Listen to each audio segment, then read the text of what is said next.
আমি অনেকবার তওবা করেছি, প্রত্যেকবারই ভঙ্গ হয়েছে, তাহলে কি আমি মুনাফিক হয়ে গেছি?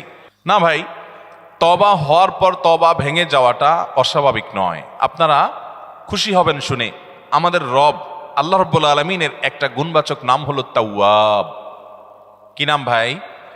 তাওয়াবের মানে জানেন? আল্লাহু আকবার। রিপিটেডলি, বারবার যিনি বান্দার তওবা কবুল করেন। এই জন্য ভাই, একবার গুনাহ হয়ে গেছে, আল্লাহর কাছে তওবা করেছেন, চেষ্টা করছেন যে আর যেন না হয়, কিন্তু আবার শয়তান কাত করে ফেলে দিয়েছে, আবারও তওবা করে ফেলবেন এবং দুর্বল হবেন না। এখানে ইবলিস আপনাকে বলবে, তুই এতবার একই কাজ করে তওবা করছস আল্লাহর কাছে, আবার কোন মুখে তওবা করবি? থাক, বাদ দে। আপনার তওবা থেকে দূরে সরাবে। এটা হলো শয়তানের সবচেয়ে বড় অস্ত্র। কখনো নিরাশ হওয়া যাবে না। তওবা আগের বারের চাইতে পরের বারটা আরো স্ট্রং করবেন, যে ঠিক আছে আগের বারটা তওবা আমি দুর্বল ছিল, এটাকে আরো স্ট্রং করব, চেষ্টা করবো না ইনশাআল্লাহ।